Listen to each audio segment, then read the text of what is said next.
सुप्रभात दोस्तों। तो मेरा नाम है पीयूष और स्वागत है आपका एसपीआर लाइफ में। तो सुबह उठ के सबसे पहले मैंने वजन चेक किया तो वजन था 90 किलो। कुछ दिनों में पापा मुझे वजनवीर का किताब देने वाले हैं। निधि दीदी बना रही थी ब्रेकफास्ट। फिर मैं गया बाहर। बाहर देखा तो ये बच्चा आग ताप रहा था। फिर मैं घर के अंदर आया तो तुरंत पापा ने काम बता दिया कि प्रिंट आउट निकाल के ले आओ। ठीक है, तो मैं निकालने लगा प्रिंट आउट होते ही मैं तैयार हो गया कोचिंग के लिए और रॉकी को बाय बोल के हम लोग निकल लिए कोचिंग। और कोचिंग पहुंच के आज मैं 10 मिनट लेट था। ठीक है, तो बच्चे हमसे ज्यादा होशियार, वो 10 मिनट और लेट हो गए। ठीक है भाई, तो वहां पहुंच कर सबसे पहले मैंने दुकान खोली। दुकान खोलते ही फिर कुछ हिसाब था, वो हिसाब किया। तब तक अंदर जाकर देखा कि बच्चे पढ़ रहे थे, बैठे आ चुके थे। तो इनके बोर्ड्स हैं, काफी मेहनत लग रही है। कोचिंग के बाद हम मिले राजा भैया से। ठीक है, उसके बाद मैं मिला विशाल से, कुछ बातचीत की। फिर हम लोग घर के लिए निकल पड़े। घर जाते हुए मेरे को आज जाना है हॉस्पिटल। ठीक है, तो घर पहुंचकर सबसे पहले इस नमूने के दर्शन हो गए। ये अभी अभी सो के उठा है।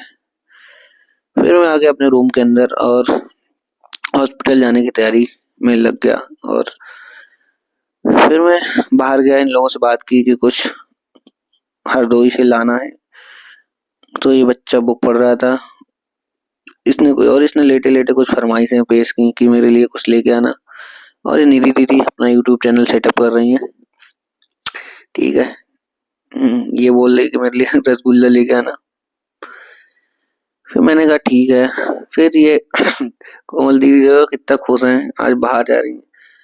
फिर मैं गया बाहर तो देखा कि ये नमूना कुछ खिला रहा था बच्चों को। और ये खिलाते हैं तो मोहल्ले वाले पता नहीं क्यों जलते हैं। और हम लोग रेडी हो गए हॉस्पिटल निकलने के लिए। रास्ते में हम लोग को छोटे छोटे कुछ और पप्पी मिले। फिर ऐसे ही करते हम लोग पहुंच गए हॉस्पिटल। वहां पहुंचकर हमें नंबर मिला 52। तो हम लोग को कुछ वेट करना पड़ा। तो मैं और विशाल निकल लिए कुछ शॉपिंग के लिए, क्योंकि ठंडी आ गई है। और हम पहुंचे विशाल मेगा मार्ट। विशाल ने कहा ये मेरा ही मार्ट है, यहाँ चलते हैं, मैं डिस्काउंट दिला दूंगा। लेकिन मैंने क्या देखा कि विशाल को तो गेट पे ही गार्ड ने रोक लिया। बोला इस पे आप अनऑथराइज तरीके से कब्जा नहीं कर सकते। फिर अंदर पहुंच के हम लोगों ने कुछ चेक किया। विशाल तो ऐसे चल रहा था कि इसी का ये मॉल हो। फिर हम लोग का कुछ बजट नहीं बन पाया तो हम लोग बाहर आ गए। और इस तरह हम लोगों ने शॉपिंग खत्म की।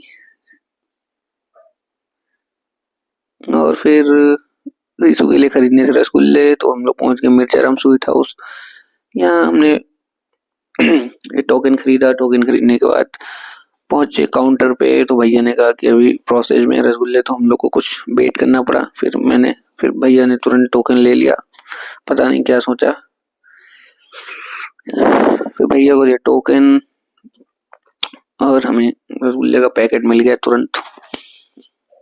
तो हम लोग रसगुल्ले लेके निकल लिए, क्योंकि हम लोग को जाना था स्पोर्ट्स की शॉप पे। ठीक है, तो स्पोर्ट्स की शॉप पे पहुंच के हमने कुछ खरीदा सामान।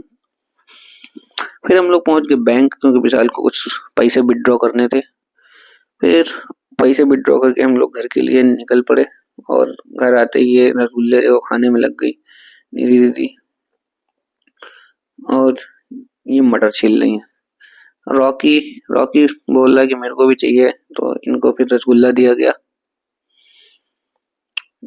ये देखो, जब इसको खाना होता है तो ऐसे बैठ जाता है कुछ। फिर हम लोग गए बाहर ये नमूने मेरे पे चढ़े जा रहे थे। मैंने इनको कुछ खिलाया खाना। फिर हम लोग बाहर निकल लिए। फिर शाम को जब बाहर आके देखा तो बाबा अलाउ टाप रहे थे। फिर मैं गया जिम, क्योंकि मुझे वजनबीर का किताब नहीं चाहिए। फिर रात को जिम के बाद आके मैंने इनसे पूछा क्या पढ़ रहे हो, तो बोले फिजिक्स। और ये बच्चा कुछ पढ़ रहा है, सोता रहता है दिन भर, नींद में ही रहता है। फिर ये सब करके आज का दिन मैंने खत्म किया। और अगर आपको ब्लॉग अच्छा लगा एसपीआर लाइफ तो सब्सक्राइब करें। ठीक है, और bye, thank you. Good night.